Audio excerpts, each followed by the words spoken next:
మీ మీ మీ సభ్యులు ఇప్పుడు మీ ఇద్దరు సభ్యులు మాట్లాడారు అధ్యక్ష. గవర్నర్ గారి అడ్రస్ మీద ఈరోజు సెషన్ అంతా నడవాలి అని మీరు అవకాశం ఇచ్చారు అధ్యక్ష. ఇట్లా ఇంటర్వ్యూన్ అయ్యి మీరు ఏదైనా చెప్పాలనుకుంటే లాస్ట్లో చెప్పండి, అంతేగాని మీరు మధ్యలో ఇట్లా డిస్టర్బెన్స్ చేసి తూకిత్తా మైకిత్తా అనుకుంటా పోతామంటే మరి సభ నడుస్తుందా? మీరు ఆలోచన చేయాలి. ఎందుకంటే ఈరోజు సభ మర్యాదలని అధికార పక్షమే కాపాడలేకపోతే ఇంకెవరు కాపాడుతారు అధ్యక్ష? దయచేసి మీరు కూడా మా రిస్కులోకి రావాల్సినటువంటి అవసరం ఉంది అధ్యక్ష. వాళ్ళు చేతులు ఎవరు లేపంగానే వాళ్ళకు అవకాశాలు ఇస్తే ఏం జరిగింది 10 ఏళ్ళల్లో, ఇప్పుడు ఏం జరుగుతుంది? ఓకే మాట్లాడతారు, జగదీష్ రెడ్డి గారు మాట్లాడుతున్నారు, వారికి అవకాశం వారు కంప్లీట్ అయిన తర్వాత మీరు మాట్లాడితే మాట్లాడుకోండి, అంతేగాని మధ్యలో డిస్టర్బెన్స్ చేసుకుంటా మీరు రాసుకొని వారు ఏమి మాట్లాడినో దాంట్లో మీరు రిప్లైలు ఇవ్వండి. అట్లా కాకుండా ప్రతిసారి మధ్యలో అంటే సభ నడవదు అధ్యక్ష. ఎందుకంటే మళ్ళీ వాళ్ళు మాట్లాడతారు, మళ్ళీ మేము మాట్లాడతామంటాము, మళ్ళీ మిగిలిన సభ్యులు మాట్లాడతామంటే అనవసరంగా సభ నడవదు అధ్యక్ష. దయచేసి సభ మర్యాదల ప్రకారం నడవాలనుకున్నప్పుడు మీరు తప్పకుండా మీరిద్దరు మాట్లాడినరు, మేమేమన్నా అన్నామా, మేమేమన్నా అవకాశం అడిగినామా, వాళ్ళు చెప్పిండ్రు.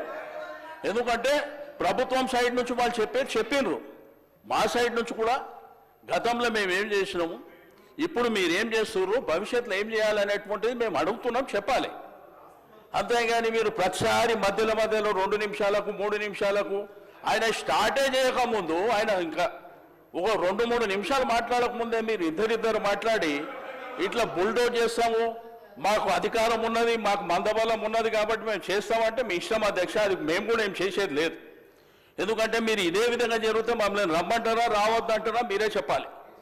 ఎందుకంటే ఇట్లా చేసుకుంటా పోతే కరెక్ట్ కాదు అధ్యక్ష. కాబట్టి దయచేసి నేను గౌరవ శాసనసభ వ్యవహారాల మంత్రి గారికి, డిప్యూటీ సీఎం గారికి రిక్వెస్ట్ చేస్తున్నా, మీరు దయచేసి మీరు మీ సభ్యులని తప్పకుండా మాట్లాడేటువంటి అవకాశం అందరికీ ఉంటుంది. కాబట్టి ఆర్డర్ ప్రకారం మాట్లాడేటువంటి కార్యక్రమాన్ని మీరు నిర్వహించాలని చెప్పి నేను రిక్వెస్ట్ చేస్తున్నా. సభ్యులు తలసాని శ్రీనివాస్ యాదవ్ గారు అంటే ఏలనేని గౌరవము, మరి వారు సీనియర్ శాసనసభ్యులు, కానీ ఎవరికంటే వాళ్ళకి నేను ఇవ్వలేదు. గవర్నర్ ప్రసంగం పైన ఆది శ్రీనివాస్ గారు మాట్లాడిండ్రు, మా ఈ సభ విప్పు, అందుకే వారికి అవకాశం ఇచ్చిన. తర్వాత మంత్రి గారు అడిగితే మంత్రి గారికి ఇచ్చిన. నా రిక్వెస్ట్ కూడా మీతో ఒకటే, ప్రతిపక్షాలకు గవర్నర్ ప్రసంగం పైన మాట్లాడితేనే మంచిది. డీవియేషన్ అయితే తప్పకుండా అక్కడికి వెళ్ళి ప్లీజ్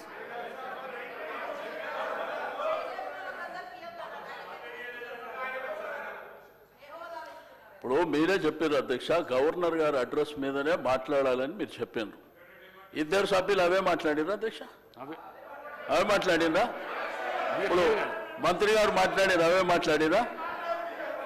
నేను అడిగేది ఏంటంటే, నేను ఏ సభ్యులకు అవకాశం ఇవ్వద్దని నేను అంటలేను అధ్యక్ష. మాకు అవకాశం వచ్చినప్పుడు మేము చెప్పిన తర్వాత మీకు అవకాశం ఉన్నది, మీరు తర్వాత మాట్లాడండి అంటున్నా. మధ్యలో వాళ్ళు మాట్లాడి మేము మాట్లాడి అనవసరంగా సభాసాయం వృధా అవుతుంది అధ్యక్ష. అది పద్ధతి కూడా కాదు. కాబట్టి దయచేసి నా రిక్వెస్ట్ అలా సభ్యుని చెప్పనివ్వండి.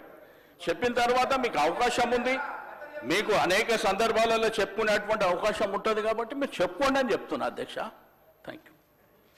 అధికార పక్షం మాట్లాడకుండా ఉండాలంటే మీరు డీవియేషన్ కాకుండా గవర్నర్ ప్రసంగం పైనే మాట్లాడారు.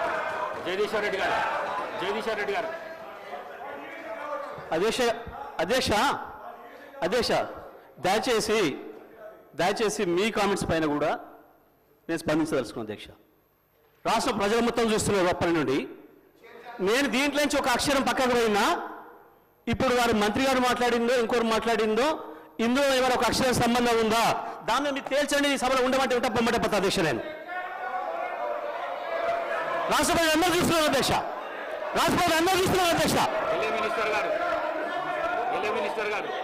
అధ్యక్ష, వారు గతంలో మంత్రిగా చేసిన వారు, అనుభవం ఉన్న వ్యక్తి జగదీశ్వర్ రెడ్డి గారు ఈ విధంగా ప్రస్తావన తీసుకొచ్చి స్పీకర్ గారిని బెదిరించే మాట మాట్లాడకుండా ఉంటే బాగుంటుంది అధ్యక్ష. తప్పకుండా వారు వాపసు తీసుకోవాలి. ఖచ్చితంగా కూడా బెదిరించడం జరుగుతూ ఉంది అధ్యక్ష. చైర్ను బెదిరించడం జరుగుతూ ఉన్న సందర్భం ప్రత్యక్షంగా మొత్తం యావత్ రాష్ట్రానికి సంబంధించిన ప్రజలందరూ కూడా చూస్తూ ఉన్నారు. దయచేసి కోరుతా ఉన్నాం. That is not the way. Srinivas Yadav గారు 2 విషయాలు చెప్పారు, మేము విన్నాము. మళ్ళీ అదే ప్రస్తావన తీసుకొచ్చి ఈరోజు వారు చెప్తా ఉన్నారు అధ్యక్ష, గవర్నర్కు సంబంధించిన ప్రసంగానికి సంబంధించి ఏదో మాట్లాడినారు, ఆర్టిఫిషియల్ ఇంటెలిజెన్స్ అన్నారు, ఇంకేదో అన్నారు, ఇంకా విన్నాం. దానికి కూడా సమాధానం చెప్తాం. దానికి ఏం ప్రస్తావన లేదు.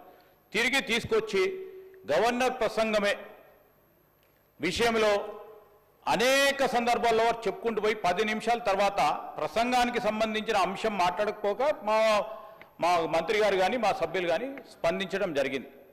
ఈరోజు వారు కంపారిజన్ తీసుకొస్తా ఉంటే సంవత్సరంలో మేమేం చేసినాం, 10 సంవత్సరాల్లో ఏం చేయలేకపోయినారో చెప్పింది తప్ప దీంట్లో వాస్తవికంగా వారిని ఏదో కార్నర్ చేయాలనో మమ్మల్ని ఏదో అన్నారని కాదు. దయచేసి నేను గౌరవ జగదీశ్వర్ రెడ్డి గారికి తెలియజేస్తా ఉన్నా, వారికి తెలియంది కాదు. గవర్నర్ ప్రసంగానికి సంబంధించి మీరున్నది అనుభవం ఉంది, మీకు మంత్రిగా చేసిండ్రు, ఈ విధంగా చేస్తే బాగుంటుందని చెప్పండి. మేము సాధారణంగా స్వీకరించడానికి పెద్ద హృదయంతో ఉన్నాం. కానీ ప్రతి అంశాన్ని కూడా ఇది చేయలే, అది చేయలే, సంవత్సర కాలంలో ఏం చేయలేస్తారు ప్రభుత్వం, ఏం చేయదలుచుకున్నది, ఏం చేయగల సత్తా ఉన్నది చూపెట్టిన అధ్యక్ష. 14 నెలలలో మేం చేసిన ప్రతి సంక్షేమ కార్యక్రమం విషయంలో వారు 2014 నుంచి 2015 వరకు ఏం చేయలేకపోయినరో 1 సంవత్సర కాలంలో నిలబెట్టి రాష్ట్ర ప్రజలకు తెలియజేసినాం. మేము ఖచ్చితంగా చెప్పదలుచుకున్నాం అధ్యక్ష. నేను దయచేసి ఈరోజు కూడా చెప్తా ఉన్నాం అధ్యక్ష, వారికంతా అనుభవం ఉంది. ఉన్న సందర్భంలో ఆ అనుభవాన్ని కూడా షేర్ చేసే ప్రయత్నం చేయమని చెప్తా ఉన్నాం. కానీ నేను ఈరోజు కూడా చెప్తా ఉన్నాం, మీరందరూ కూడా అనుభవజ్ఞులు, మీరు కూడా అనుభవజ్ఞులు సార్. మీరు మీ అందరి అనుభవం కూడా తెలియజేయండి. మన తెలంగాణ రాష్ట్ర ప్రజలకు ఉపయోగపడే విధంగా ఒక కార్యాచరణలో అడుగు పెడతా ఉన్న సందర్భంలో దాన్ని అడుగు అడ్డం వేయకుండా అడుగు కొద్దిగా ఇటు పోయినా చెప్పండి. మీరు కాదంటలేము. మీరు వ్యంగ్యంగా నవ్వినా ఏది నవ్వినా ప్రజలు మీ పరంగా వ్యంగ్యంగా నవ్వింది కనుక మేము ఇక్కడ ఉన్నాం. మేము మా పరంగా వ్యంగ్యంగా నవ్వకుండా ఉండే చూసే ప్రయత్నంలో ప్రతి అడుగు వేస్తాం. రాబోయే 4 సంవత్సరాల్లో కూడా ఈ రోజు కూడా చెప్తా ఉన్నాం అధ్యక్ష, మీరు మంచి సూచనలు ఇవ్వండి. శ్రీనివాస్ యాదవ్ గారు చెప్పారు సభా సాంప్రదాయాలతో, సరే వారు ఏ విషయంలో చెప్పిందో ఏం సాంప్రదాయాలను పాటించే కార్యక్రమం చేయదలుచుకున్నాం కనుకనే ఈ విధంగా నడుస్తూ ఉన్నాం అధ్యక్ష. దయచేసి సహకరించి సబ్జెక్టు పరిమితమై ముందుకు పోవాలని కోరుతా ఉన్నాం అధ్యక్ష. జగదీశ్వర్ రెడ్డి గారు అధ్యక్ష. జగదీశ్వర్ రెడ్డి గారు అధ్యక్ష జగదీశ్వర్ రెడ్డి గారు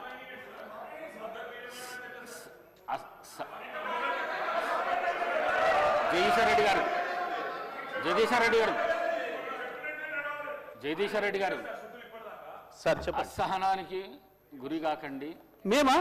మీరే రాష్ట్రపతిని చూస్తున్నారు, మీరే మీరే రాష్ట్రపతిని చూస్తున్నారు అధ్యక్ష, రాష్ట్రపతిని చూస్తున్నారు. సహనం ఎస్ అధ్యక్ష, సహనం అధ్యక్ష, రాష్ట్ర ప్రజలందరూ చూస్తున్నారు. జగదీశ్వర్ రెడ్డి గారు ప్లీజ్, జగదీశ్వర్ రెడ్డి గారు ప్లీజ్, జగదీశ్వర్ రెడ్డి గారు ప్లీజ్ 1 మినిట్. అసహనానికి గురి కాకండి, సహనంతో మాట్లాడండి, సభా సాంప్రదాయాలను కాపాడండి. మీరు సీనియర్ శాసనసభ్యులు, మంత్రి పదవి కూడా చేశారు మీరు 10 సంవత్సరాలు. మీరు ఈ విధంగా మాట్లాడడము, సభను సాంప్రదాయాలను తప్పుదోవ పట్టించడం మంచిది కాదు. ప్లీజ్ మాట్లాడండి అధ్యక్ష. అధ్యక్ష ఏ సభా అధ్యక్ష